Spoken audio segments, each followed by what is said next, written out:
So welcome in Niall, or the Thank you, man. Thank you. to the, I think what's now the fifth installment of the Eye to Eye colloquial timestamp. And we're just going to be talking about like everything you've been doing in terms of music journalism and all the music knowledge you have to share. Oh man, thank you. So It's an honor to. Sorry, I said it's an honor to be here. It's an honor to be here. Thank you. Thank you. No, the honor is ours. So like, how have you been like handling quarantine? Like, how's it been for you?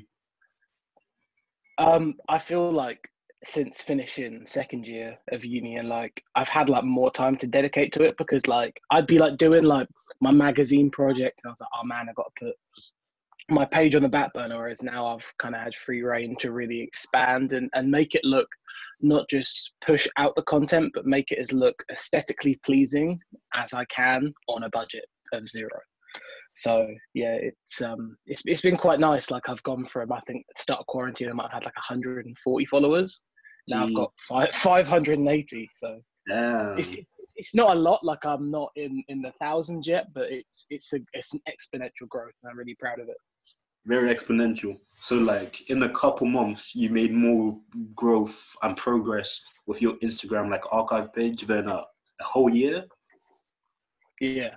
And like I have a real love-hate relationship with the archive page because I feel like I saw Sean C said on the Doja Cat video to be edgy and these archive pages, like the nature of being edgy is the lack of a personality.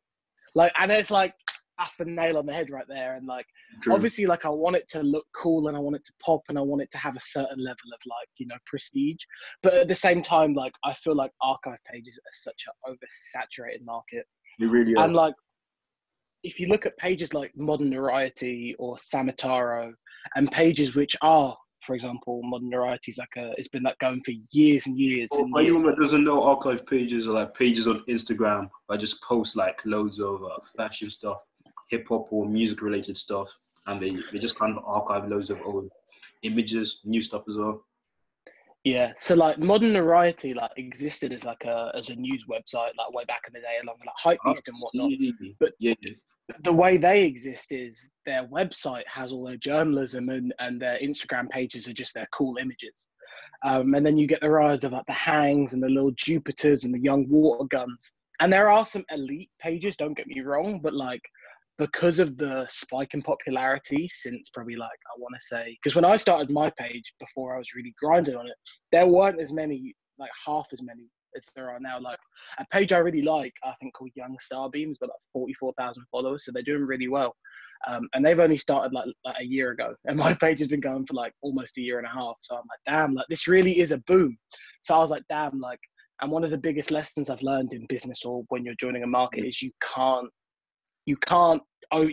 be another statistic. Like what, when someone looks at my page, how am I going to give them a different experience and you know, what's going to separate me apart? And I was like, damn, well, I kind of like sit there and I brainstorm some topics I could write about. Like I'm thinking of, I might be doing a Jay-Z Super Ugly one on the Jay-Z and Nas beef, like that's overdone, but the actual Super Ugly, like, and I think the working title is when you make a rap diss like so scathing your mum makes you apologize or something along those lines. Like just those topics like kind of Traplaw Ross Instagram inspired. So like it's not just about spewing rhetoric of what people already know, because I learned that. I did a Stussy post which I was really passionate about, but at the end of the day there wasn't any analytical or anything I could tell people they didn't already know or couldn't be Google search. I was like, damn, okay, it can't be formulated like such and such was born here. They did this. They are cool because make a list. Like it has to retain that information, but you have to either tell it or put a unique spin on it, which is something I've learned through trial and error,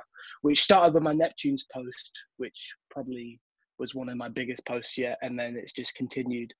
And then just breaking up my feed with making it not just a pile of text, because at the end of the day, it's social media, and I know that visuals are a big part of it. So like, as much as my text and my journalism, I want that to speak first. at the end of the day, like the pictures have to be striking too. So I try and make it a multimedia experience. You're getting, the maximum character limit that Instagram will allow you, and then hopefully 10 posts of pictures, videos, and using like and stuff like that to really make it an engaging experience for people. Nice. So obviously with the TheCultureCrypt page, it's you sharing your interests and just giving out your opinion of that. But it's mainly based on your love for music. So could you tell us a little bit about like why you started it? I remember I was sitting in my halls in first year with my former housemate, and I was just like, man, because I have like certain friends who like, some are into like the music I like. I mean, it's so broad, but like certain artists I would mess with the most. But I'd be like, I got so bored of like just telling people, because until like I met you and was messing with you daily, like people just didn't have an interest or didn't care. But I knew there were a lot of like-minded individuals like me. I was like, damn. And did you know that Big L did this and he did that? And Kanye did this. And have you seen these shoes? And everyone would just be like, nigga, shut up. And like doesn't matter who I talked to, I was like, okay, so I need to offload all this information I'm storing in my brain somewhere. And I thought about like, oh man, I'm gonna make an Instagram mood board. And that was like my idea off the top of my head. And I'm like, damn, wait, no. There are pages called Hang and all these other pages that like no ideas original. Do you know what I mean? That was something I thought of. And it's like, no, wait, no. This has been done. This has been done to death. And then obviously moving into I think around November, December, I was like, I really want to start writing more stuff. Because of course, if for anyone who doesn't know, you're a journalism student, and yeah. I guess you're looking way more towards music journalism than other like forms.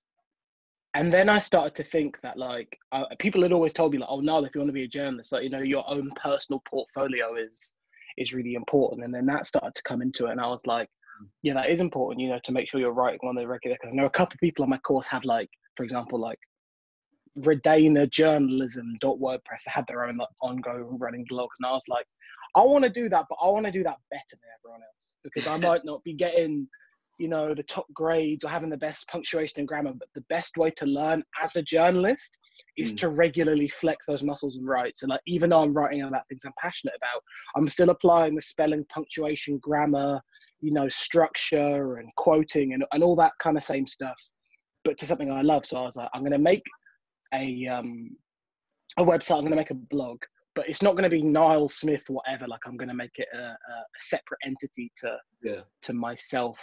And then hopefully when it's all said and done. What was your thinking behind that, like creating a separate entity rather than making it eponymous, like giving it your name?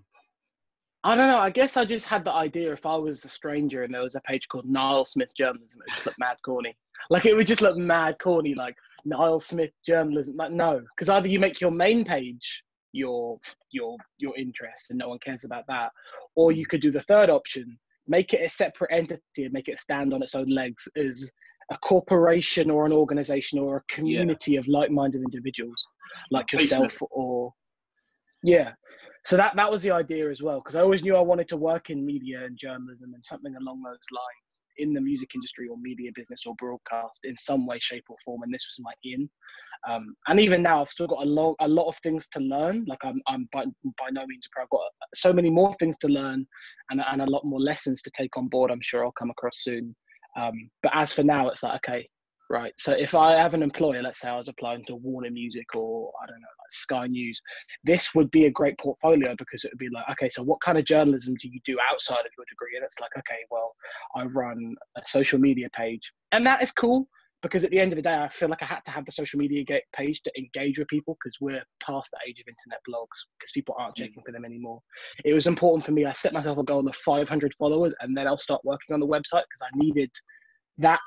Even though, some of them people might not be active, but that number, at least, even if it's just 10 people out of those 500, it's a case of you've cemented a group of individuals who are interested in your work and are checking for it regular.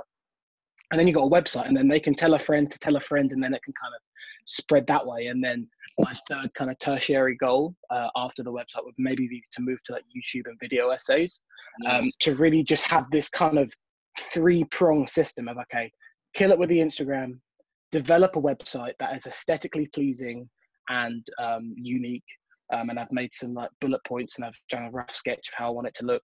And it's like, okay, right now I'm gonna move to YouTube, hopefully with some help of some people who can do that really well as well. Nice. Sounds like you got a very steady roadmap, like planned out. Oh man, I really don't. I'm doing what I think's right. I mean, and if it's wrong, honestly, then that's fine. Like if the YouTube doesn't work or the website doesn't get as many clicks as it needs to, that's fine, because at the end of the day, it's all about me as a journalist through trial and error trying to get, you know, to where I need to be. So it's all a learning experience, really. So you're talking about the TheCultureCrypt, because that's like the thing you're focusing on now. But like pre-TheCultureCrypt, what was your kind of like introduction into music? Like you're very passionate about it. What made you love music? Like any points in time? I've seen like mad baby videos of me as a child, and obviously I don't have any memory of this, but it's mainly from my parents. Like the music was blasted. Like my dad told me the first song that I heard coming out of the hospital or as a kid was Tupac's California Love. So like a lot of like the old kind of the R&B and kind of, you know, your Layers, the R. Kellys, the Mary J. Blige's, Faith Evans. A lot of the core R&B foundation was set from my parents, and then the rap music came from like my older brother, because my dad obviously liked some rappers like Outkast. He was a big Outkast fan, and Dr. Dre and Tupac, and some 80s hip hop like Houdini and Run DMC and Sugar Hill Gang. So I had the foundation of 70s, 80s, 90s rap from my dad, and then like growing up in the 2000s with my brother, he was big on like, you know, like the Jay-Z's, the also Outkast, Lupe Fiasco, Kanye, and we always used to watch Kiss and MTV. And just from a young age, like I always used to love to go to Woolworths with my mum, and like a lot of kids, obviously I always wanted like, you know, the Transformer or the Power Ranger, but I always used to go to my mum, oh, can I have this CD? And I remember always being like, I remember I bought Rihanna's first song, Ponder Replay, in 2005. Like as a 5-year-old, I had this, and my parents could use a computer from age 3. I had my own computer login at age 3, and what I used to do, there used to be this program called Sonic Stage, which is at iTunes, and what I could do, I used to take the CD myself as a 3-4-year-old. I'd import it to the computer, and I'd like make my own playlists and own little mixtapes as a kid. So like I've been doing this since I was like 5 years old, and then it was like a split in two halves. I really, my core foundation was like R&B, but then the rap music of what was popping. So like, what did I mess with? I like Usher, I like Chris Brown, young Chris Brown, I like Rihanna, or I like, you know, like Mario, Let Me Love You. And then like with the rap music, I was really into like, man, there's too much. I don't want to miss anyone, because I know like saying this off the top of my head, I'm going to miss some like really important people. Yeah, I don't want to miss any, like, so yeah, Tupac, like P. Diddy, I was big on, you know, Snoop Dogg and Pharrell. Like I grew up massively. What seems like every archive page's integral DNA is the Neptunes as well. Like watching Snoop Dogg's like beautiful. An insane collection of everything that Pharrell was produced, right? Like saved on your yeah. Right? Yeah. I managed to dive through the entire Wikipedia section of the Neptunes production discography and made a playlist of released, unreleased, rare findings of pretty much every notable song they produced. Yeah. So like every notable one that I think is good anyway. So not every single one, but every one that I would say is. Are there any Neptune's tunes that you've like heard and then you're just like, this is not it? Yeah, a couple. Like they've done obviously some of that stuff from like, you know, like Britney Spears and whatnot. Like I'm not checking for. But like a lot of it, like I say, like Clips is a big one. Like I remember, because like a lot of the thing that went hand in hand with my hip hop, that made my hip hop grow at a young age was the R&B. Because for example, my dad had Faith Evans' 2005 album Faith, completely irrelevant by today's standards unless you're a 50-year-old man. But what's notable about that, track 1 on that album is called Going Out. And Going Out is produced by the Neptunes and features vocals from Pusha T and Pharrell. And as a 5-year-old, I'd make note of that. And obviously what I really liked about some of these, you know, traditional kind of stereotypical R&B songs from back in the day, they have the featured rapper on the end. And I'd like listen to it and it'd be like Pharrell and Pusha T. And like, as a 5-year-old, I'm bobbing my head to it. And then that to me was my introduction to Pharrell, not necessarily beautiful or you know, drop it like it's hot. And then that to me would stick in my brain. And then seeing Faith Evans featuring P. Diddy or a singer called Emily King. She's this white girl. She's pretty cool actually. And she had Lupe Fiasco. So then like these featured rappers now I look into, I remember there was an R. Kelly song. He had a remix to a song called Snake, and that's what introduced me to Cameron. And then obviously when I'd go to my Woolworths and all my music shops, I remember chopping my brother one time. He really liked this song by Twister called Sunshine, which with Anthony Hamilton, which sampled the Bill Withers song. And he was like, "Oh, we've got to find Sunshine by Twister. We've got to find Sunshine by Twister." I remember I found it. And even that, like, it was just always been a love for music. I remember when Spotify was first found. I was in 2009. I remember I used to use Spotify. And I remember thinking, like, how do they get the music for a subscription? Like, even as a 10-year-old, and I think I was either 8, 9, or 10. I remember seeing Spotify in its inception pop in like Europe. And I remember like looking on the Spotify. I had the Spotify web app on my really old computer. I remember looking at all the music, and at the time, like, it was more like a SoundCloud. I remember I'm working off 10-year-old memory in the sense that they had like good music, but a lot of it was like unsolicited / kind of nobody songs, if you know what I mean. So it wasn't like Britney Spears and like Katy Perry's and whatnot. It was more like kind of lower tier, B tier music. I noticed at first, and I remember seeing Spotify pop, and then just everything. Like I've always said, like music has always been a passion. Back in the CD era, me and my cousin used to go to HMV, and we always used to like beg our parents that, "Oh, I really want to get." He got like Warren G's Regulate. And then I would pick up like Ice Cube's Death Certificate, and I was like, "I want this one, and I want this one." And then he picked up Neruvian Doom, and then I picked up this, and it was like, then I picked up Redman's Whoop the album, and then like my knowledge just kind of built from there as like probably from age 11, 12. And then I discovered online music as well. So I discovered how to illegally download music, not just okay, but really well. So I remember I was like torrenting like the Eminem show and Big Sean's Finally Famous, and like some R&B music my parents didn't mess with, like Beyonce and stuff as well. And Daft Punk as well. I remember I was really big on them. And I built like just this wealth and just this net of music knowledge, and it just kept expanding, and it's still expanding to this day. Nice. So that's kind of like your heritage in terms of like how you accumulated your interest and like your knowledge in music. For the last like 12 months, what kind of artists have been in your rotation? Last 12 months. I'll look at my latest playlist. Commons B. Playlist in a bit. Yeah. So just like in general, like music, I'd say music which kind of stands the test of playlist, in the sense that, because a lot of my music will rotate in and out, but a lot of music which seems to have a pretty strong hold on me. Commons B album produced by Dilla and Kanye. This is like recently. Yeah, man, I love that album. CJ Fly and Static Selector's Rude Boy. I've had that on repeat. Yeah. Isaiah Rashad, Sylvia Demo and The Sun's Tirade. Ravina, her album and her EP, her EP Shanty. Sinead Harnet's Lessons in Love album. I love that album. Blue and Exile, like some of the best underground hip hop you'll ever hear. Jhené Aiko and Lupe Fiasco, but like specifically, I've got these two songs here. Failure, which is from Lupe's first mixtape, which some people call his best or most complex song. And I saw a Genius breakdown, like people still don't know what the song's about, like 16 years later. And like his bars are like so crazy on that song. I love Failure. And Jhené Aiko's album from 2003, My Name is Jhené, song called Gonna Love You Anyway.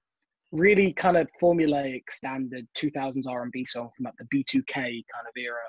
But her album was shelved by the label owner Chris Stokes, and like these songs were like found on like the Wayback Machine, because you go back to Jhené's website from 2003 on the Wayback Internet Archive, and then I've managed to save I think 11 out of the 13 songs that would have been on that album. I got too much time on my hands. Thundercats, Drunk, Chris Crack, Crackheads Live Longer Than Vegans, Conway and Alchemist's Lulu has been on repeat. Lil Uzi versus the World, I'm really big on that. And Sir's Chasing Summer, Tribe Called Quest Low End Theory, Scarface's The Fix, Kali Uchis's Isolation, of course, Summer Walker's Over It, Ghostface Killer's Supreme Clientele, Party Next Door's Party Mobile, MF Doom, just in general, probably say Food, and Victor Vaughn's Vaudeville Villain I've been bumping probably the most. Organized Confusion, Q-Tip, YG, Janet Jackson's The Velvet Rope, Eternal Take, Sade, Love Deluxe, and Lovers Rock. Amine, Shimmy, I love that song. Diggable Planets and Mahalia, Mad Villain, Kendrick, Smino, Griselda, Leader of the Delinquents by Kid Cudi. I think that's Leader of the Delinquents is tenfold better than the Scots. Yeah, true. Loyal Kana, Mick Jenkins, Michael Jackson's Butterflies from his last album in his lifetime, Invincible. Roxanne Tatier, I think that's how you say her name. Nerd, N-E-R-D, Drake, Future, and Young Thug's D4L that song goes off. I don't even care. Jack Boys, a little bit of that. I really like Gatty, R.I.P. Pop Smoke. Seven Streeter, Chief Keef, Amy Winehouse, old Black Eyed Peas. That's a whole nother debate. And that's something I do want to post, but I want to wait till I have more following because I really want people to know how crazy that story is. Danger Doom, Lil Wayne, Carter One, Jodeci, ASAP Mob, Kanye, my favorite artist of all time, West Side Gun, FKA Twigs, Rina Sawayama, really big on her. I think that's how you say her name. EPMD, KMD, Tory Lanez, his song Letter to the City 2. Denzel Curry and Kenny Beats, Eliza, The Gorillas, Head You One and Fred Again, Jid, Joy Crooks, Cleo Soul, JPEG Mafia, and Sabrina Claudia. These. Yeah, that's was a very extensive list. If you could pick out 3 and then go in depth on converse on what Bavin resonates, I think people would appreciate that. Three of what I've been. Task because you listed so many, but so 3 of those and kind of talk about them in more. Yeah, or 5 if it's easier. So three of those. I'm trying to think of which one's pretty noteworthy to talk about.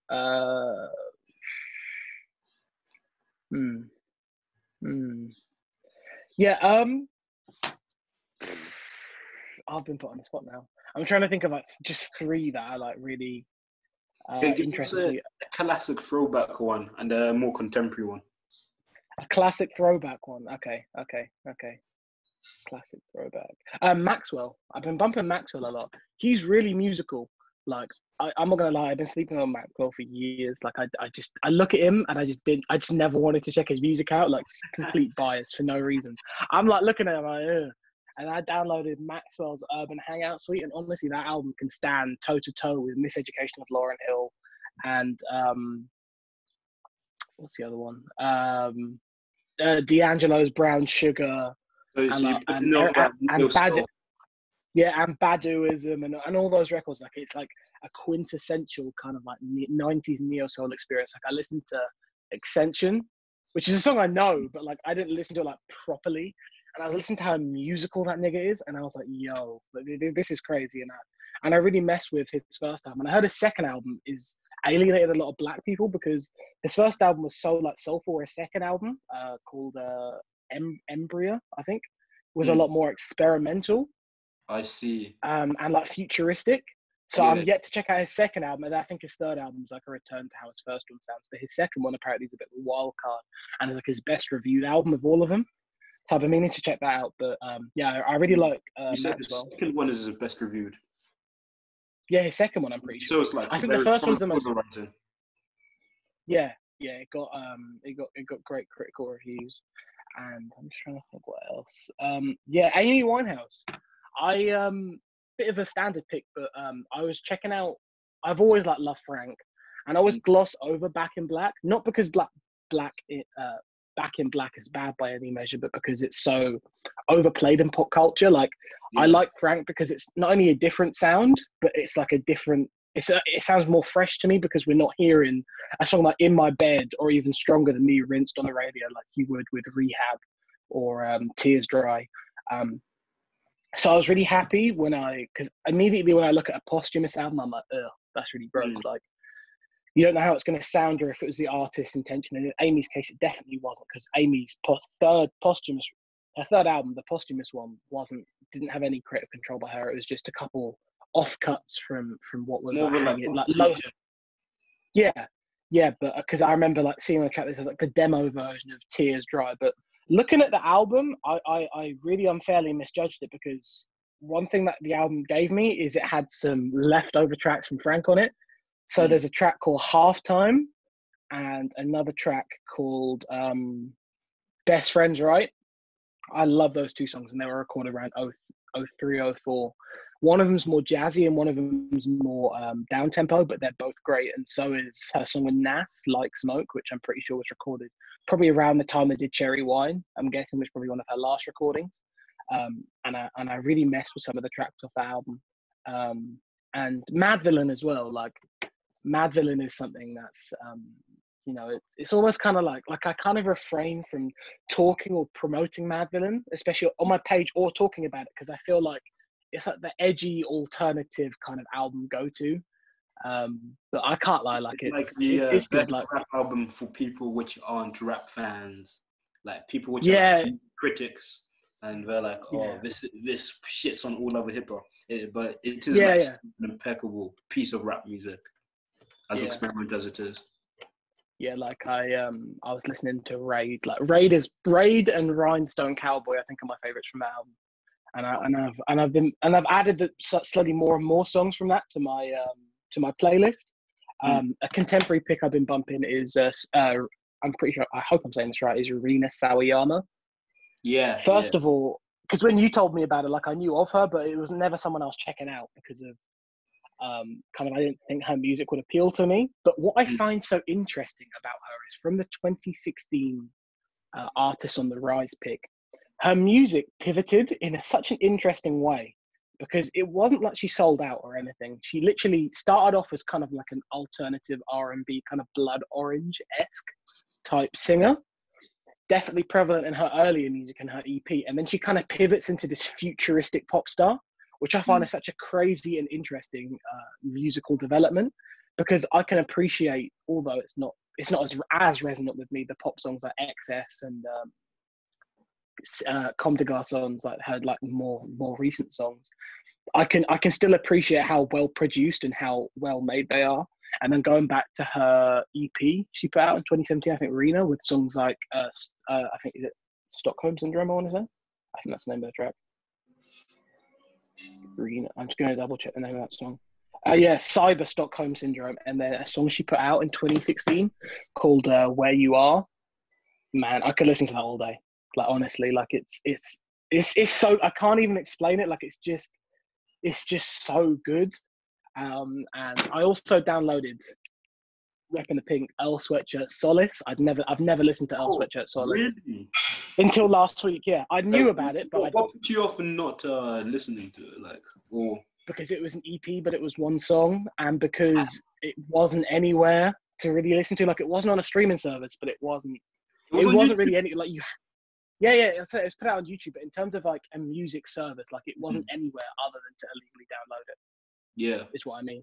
So like, I don't know, like it always just, I never forgot about it, but it kind of just like went over my head a little bit, and I listened to Solace Night and I messed with it. It's the pink cover had me thinking it was going to be something different, but it was actually way more depressing, or as depressing and somber as I don't it's like. Like an oxymoron.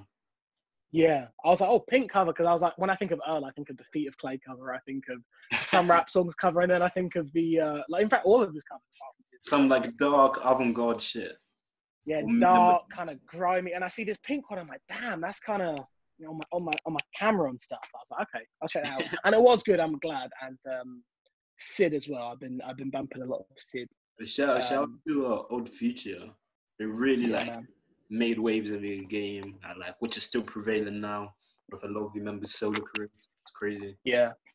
It's mad that the ones that were popping like core in the group like aren't so much now, like Hodgie, but then like the kind of the extraneous members like the Sid, the Kids, and the Whatnots, and the Steve Lacey's and Frank. They're all like, I'm pretty sure like everyone who's homosexual in Odd Future is successful. Like everyone. Well, it's like Tyler, Frank, Sid, Yeah, and Steve. it's such a interesting thing because like they were said to be so homophobic, but then Yeah, they were like the first rap group to have so many LGBTQ plus members, like, I and know.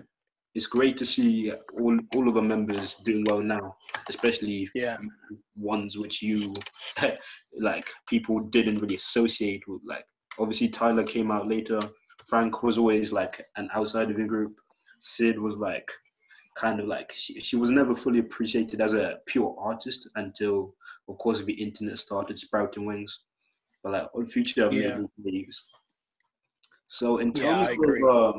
of the culture crypt, you do make these like uh, extenuous like really long playlists. Like what's the process of creating these?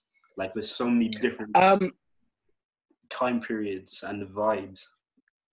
I kind of just make it an extension of myself because like I would like to like you could in one conversation you could call me an old head, and in another conversation you could be like, oh, like he only listens to this thing. When in reality the answer is like in the middle because I can have a conversation with my homies about Playboy Carti and about how good Die Lit is and how excited I am, or how mid At Meh was his latest song. But then on the same hand, I could talk about De La Soul and Tribe, and then like some 90s R&B or some neo soul or some instrumental stuff or some experimental pop or whatever. And I really want to make my playlist kind of reflective because at the end of the day, like I'm not like my tastes aren't like massively broad, but they are eclectic enough, I feel. So I really want to make my playlist It's a more reflection like of myself. depth than breadth.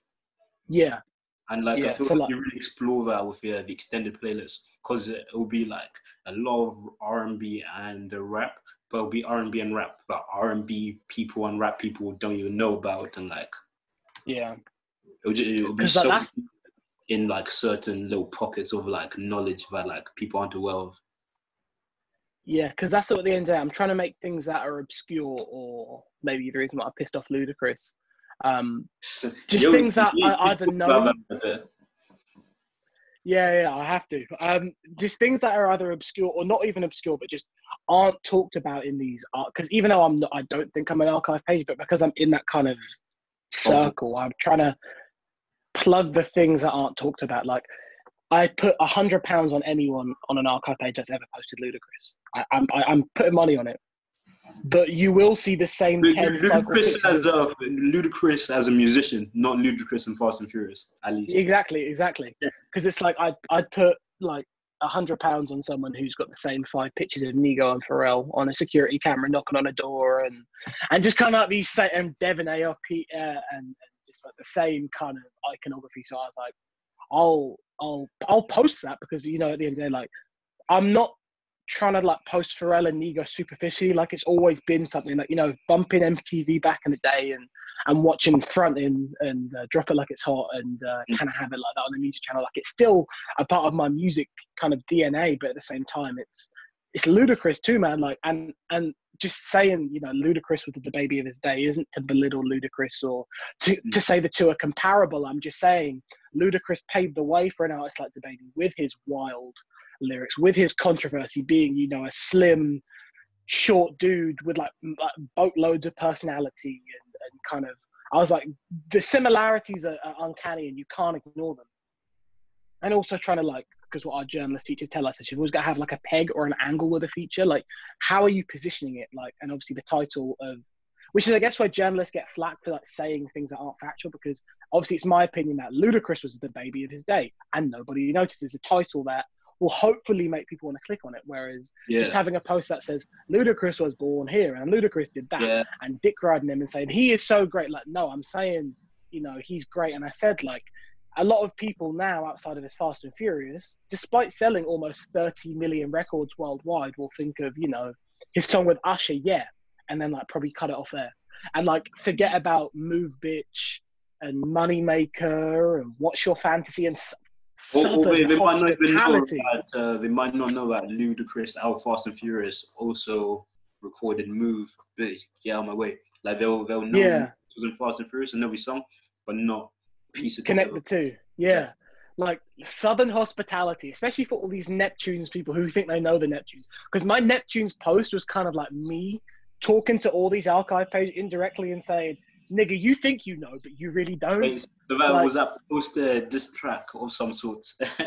yeah, kind of, because it's like, because I know it's cool. I know the people who are my audience are really going to mess with it first and foremost, but also a YouTube video which Fuck Hobson said about like these archive pages and it was what I was doing already, but it really made me hammer down on my point of, these archive pages just posting, and like even like some pages that hang will like post a caption, bless up, bless up, bless up, or like or not have a caption at all. And it's just like, it's pretentious because obviously you're not engaging the consumer with what it is you're trying to show them. You're just expecting them to know, but then if you're expecting them to know, that defeats the purpose of you posting it. Yeah. So it's like, you really either have to engage with them, not in a condescending way, but just kind of enlighten people, because that's the point of your page. And that's the bare minimum, not even ask you to write boatloads, but just a caption. So like for me, it's like, okay, so the Neptunes are cool, but I had to mention within my thing about because it wasn't just how the Neptunes were cool within music or fashion, it was how they redefined cool with music and fashion. And that's where that was the title of the post, right? Like, yeah.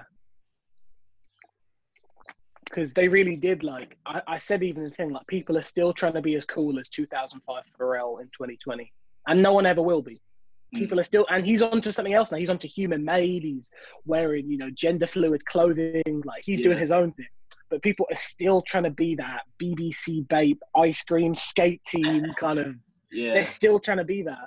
And that's why he is, bar none in terms of influence. And we've not even spoken about his production acumen, working with everyone from Meg Thee Stallion to, like Scarface. So yeah, still very prolific. So in terms of like a more modern contemporary context with rap and hip hop, like what are some quintessential artists you feel like people need to check out? Like, of course, there's Kendrick, J. Cole, and Drake, or it's like anybody who's following the cultures or aware of them. But like outside of the like big three, who would you give? Before I get to that, just low-key, I just want to say, like, another 3 years, J. Cole, Drake, and all them are going to be old heads. Not in terms of their music or how relevant it's sounding, but like these dudes are like mid-30s now. Yeah. If Joe Budden's an old head at 37, not in terms of his state in mind, like obviously I think it's just about as much about mentality as it is music and age. Of course. So like, of course. Like, I don't see people calling 50 an old head that much. No, he's not. Yeah. 50 Cent isn't an old head. He's still a 20-year-old angry, whatnot, hoodlum. But modern artists, I'd say IDK.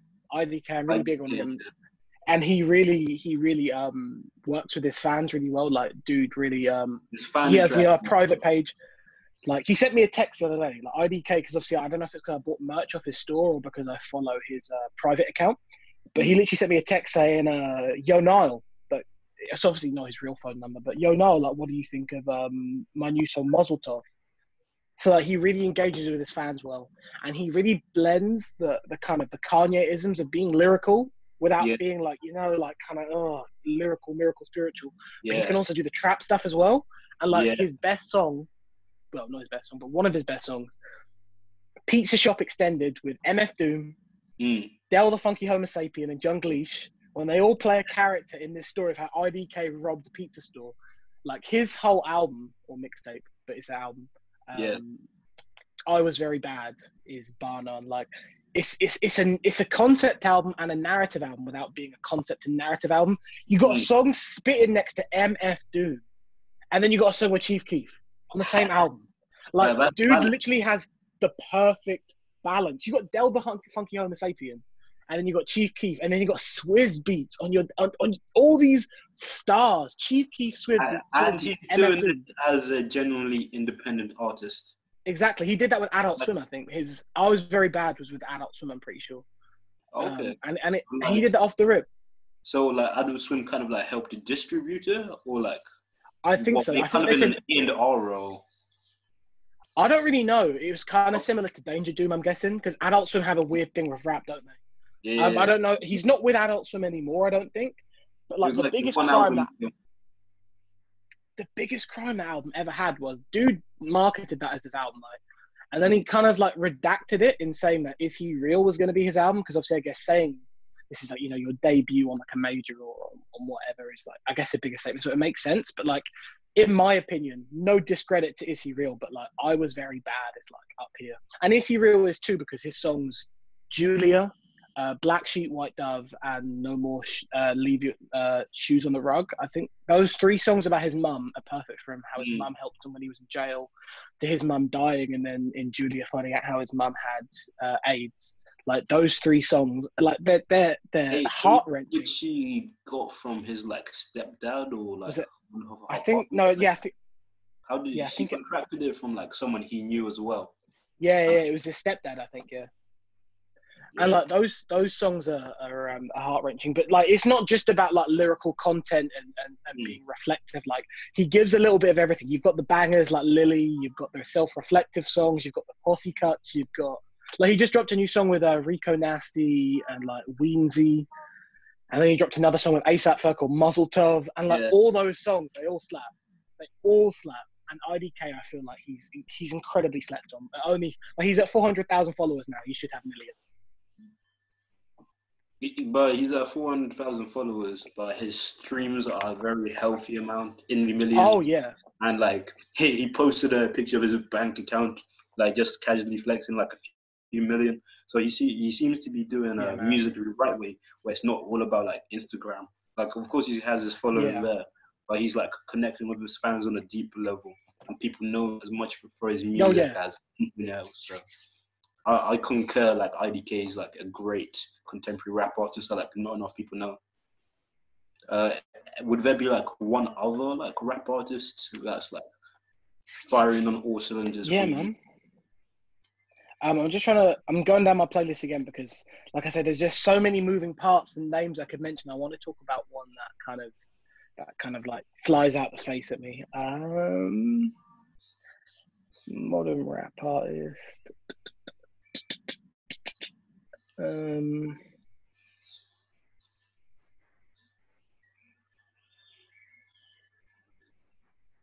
Mick Jenkins. Yeah. Mick Jenkins has slept on, and he's not even like new to this. Like he's been around for like 8 years now, like almost 10 years in the music game. And he's dropped like back-to-back classics. Like he dropped, I think the only thing I wouldn't say is a classic is the Healing Component. Still good, but like he dropped like The Waters. He's dropped Pieces of My Mind, or Pieces of My Mind, I think. Pieces of a Man. Pieces of a Man, yeah. And he dropped Carefree, his song Carefree on the Circus this year. And then he dropped more singles with Kate Renata, I think Front Street, and he's also got Kate Renata being great modern like electronic artists or like producers, and Mick Jenkins probably flows with him as well as anyone. I know, man. Like Mick Jenkins is incredibly underrated, and like he's again in that same pocket as IBK of rappers who can spit, but like they're not lyrical. They don't put you to sleep, and it's not like. But not on the box. Yeah, they're musical. They're that fully musical, as well as being rappers. And I feel like Mick Jenkins doesn't get enough respect. He should be talked about more. And he had padded locks with Ghostface. He had Corin Bailey Ray. Man, like Mick Jenkins is up there. Yeah. And like obviously like people know you as being a hip hop head, but as you said earlier, you kind of grew up in a more like R&B household. So like from your R&B head perspective, do you have any artist, any time period that you can like give to the people that they should check out that they may have not heard, or even an album or a song, if that makes it any easier? Yeah, an album. And I don't even know if you would call this R&B, but basically my dad found this singer. Well, we both did actually, but there used to be this blog, or still is, I remember. Yeah. Basically, there was a group signed by the Roots called the Jazzy Fat Nasties. They're annoyingly, they're not on streaming, but they dropped 2 albums called Once in the Future and The Tortoise and the Hare. What's the group again, sorry? Jazzy Fat Nasties, one word. Yeah. They were signed to the Roots. They're actually featured on the album It All Falls Apart, I think. Things Fall Apart. Yeah. And they're on a song with DJ Jazzy Jeff called The Next Movement. So they were signed to the Roots label, and they were like just like this R&B duo of these two women. But like honestly, like my dad probably rinsed those albums in my childhood. Like I must have heard them over 100 times over. but something happened. They weren't signed with the Roots on their second album, and then they had a third album that was meant to be coming out called Let It Be Mine in 2005, but it got shelved. And I remember my dad had it on. It was on an Amazon pre-order thing for ages, but the album got shelved. And then in 2009, the album was retitled and then called The World Is Coming, and it was released for free online. And 9-year-old me found this, and my dad was like, "Niall, if you can," and like it's something he'd been looking for years. And he was like, "Yo, if you can download this," because I remember he was this Lego thing at the time as a 10-year-old, and he actually bought me this Lego thing off the strength of my 9-year-old self finding this obscure blog with this album he'd been searching for. And then this same blog called This Is Real Music would like post. They'd have some downloads, but I think the legalities when they got a little bit bigger stopped, so there weren't so much downloads. But they'd post like regular R&B and rap and what was popping at the time, mainly R&B and neo soul, but they did have a lot of rap there too. I think they're still up or in a different capacity now, but basically they posted this singer called Reese, and she's again an associate of Tyler Kweli and like, you know, that whole kind of Soulquarian-ish era. But her album called I wouldn't even call it straight R&B. It's a little bit of everything. There's a little bit of hip hop, there's a little bit of rock, there's a little bit of, you know, like I don't even know what you'd call it, but basically Res has this album called How I Do. It's her only officially released album. She has a second one, but again, another free internet download. I don't know what happens to these artists. Called How I Do, and like just listen to the song Golden Boys and They Say Vision. Like I'm pretty sure Sleeping on Gems, a pretty poppin' Instagram page, has some of her songs in their playlist. And that album from like Sitting Back, the song Sitting Back, Golden Boys, They Say Vision. So the album by Res called How I Do, just R-E-S, How I Do. It's got a red and white cover, bar none. It's a really great album. But like going for R&B, I feel like it's different to rap because like there are like classic R&B albums. Like I tell you, like, Jamelia Woods' Legacy is a great album. But like more so the R&B kind of exists in that kind of singles and duets kind of thing. Like especially someone like Chris Brown now who's dropping like 100-track albums.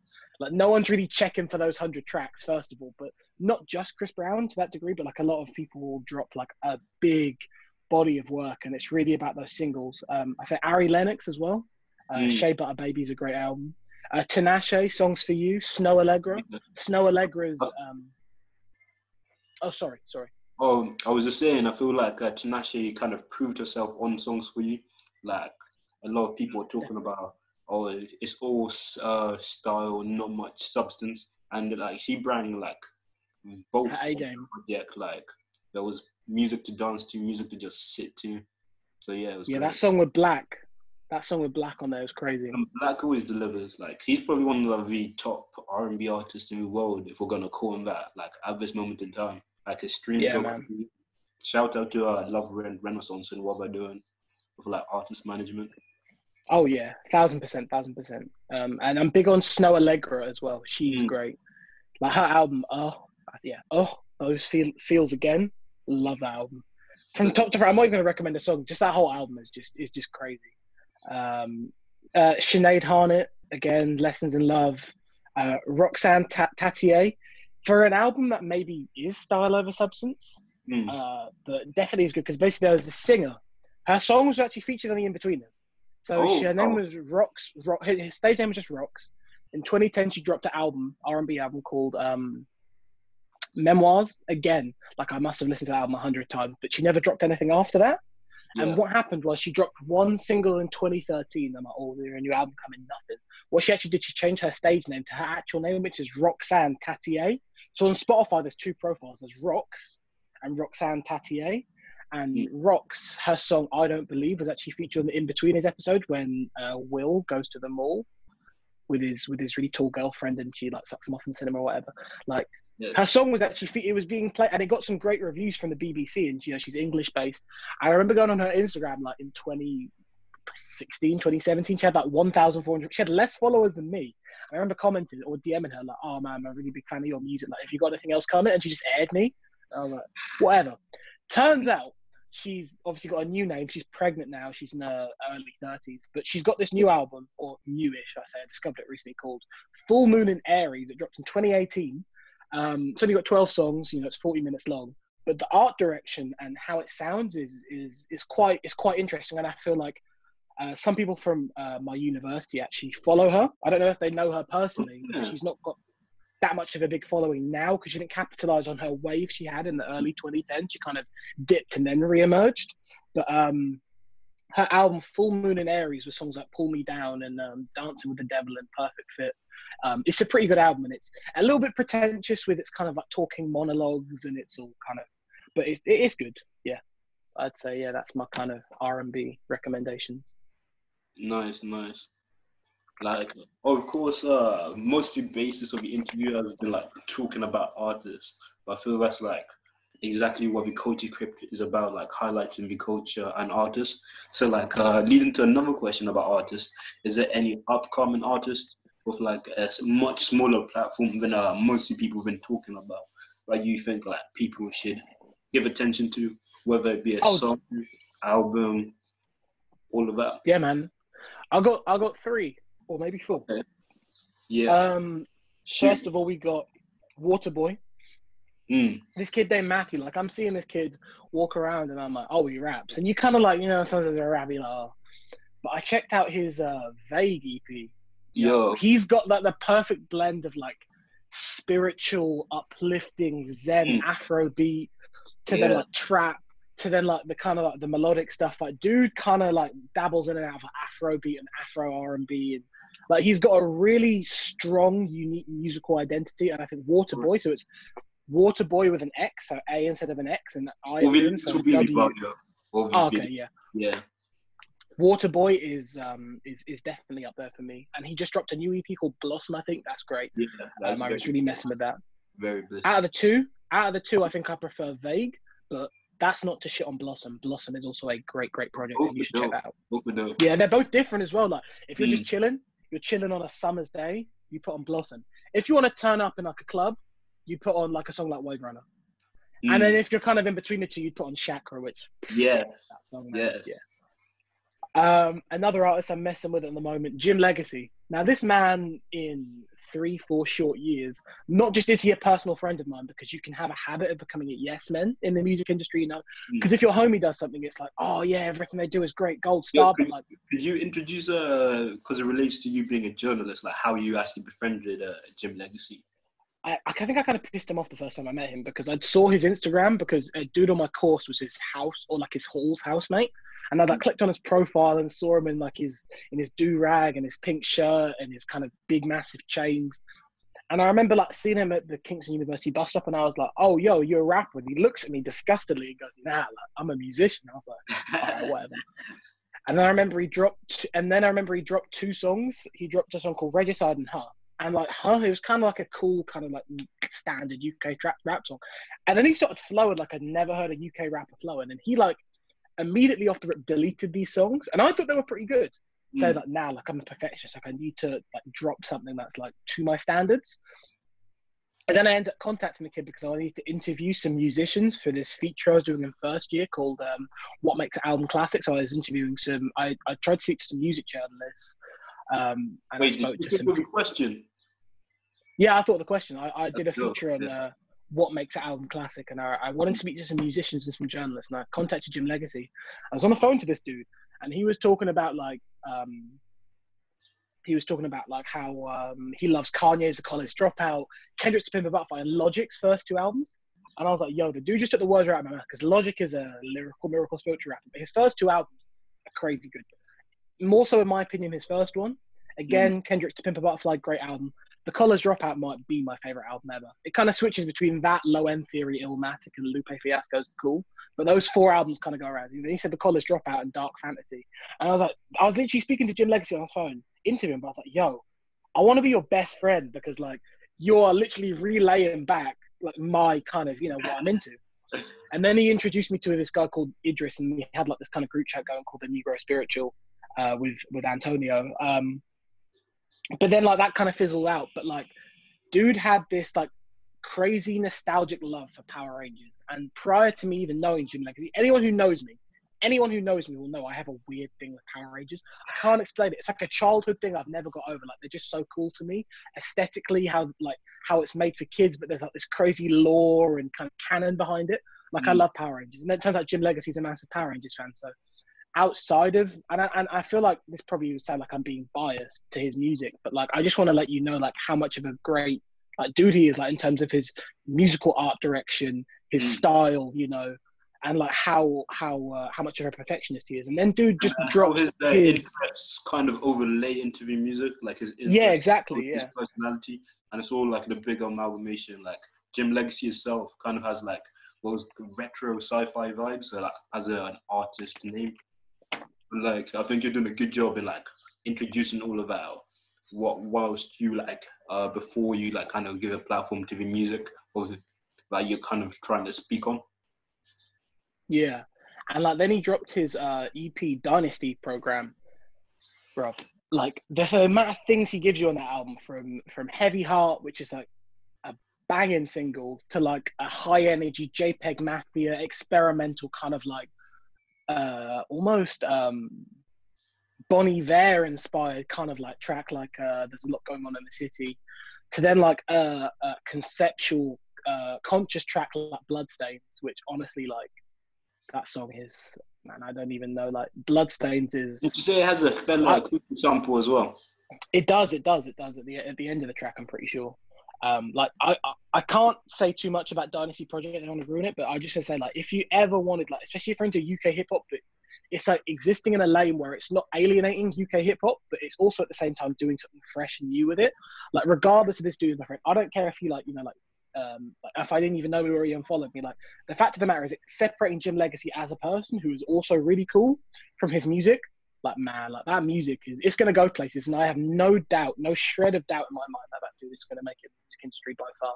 Like he's already got 100,000 streams off the rip, like independent. So the ceiling is his. And another artist I There's a recommend crazy checking out. amount of streams for like an independent artist. Yeah, man.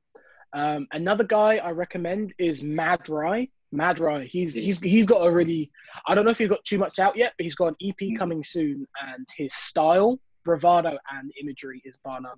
And he's got that kind of horrorcore inspired kind of sound to him on his sort of Pain season. Punk as well, like punk and metal as well as Yeah, like. man. Mad Rai is a crazy guy to check out. And another singer to check out is a girl called Saba Kemwe. She's put out 2 songs, I think. Probably the more popping one is Fool for Loving You. That is a really good song. Kind of sounds a bit Amy Winehouse, a bit Monica, a bit Georgia Smith. But her style and her singing chops are really great. She dropped a new song called Over. That's also really good. And I say, for some good UK R&B, I say check out Saba Kemwe as well. Fool for Loving You has a music video as well, I think. It does, yeah, it does. Yeah, that's a really good music video, actually. Yeah. Nice. No, I recommend that. So, like, I think I've stretched your memory and your brain in terms of artists, whether it be upcoming artists and so on, or like established ones. But could you give us, like, to end the interview, kind of what your dreams and aspirations are for TheCultureCrypt as an entity?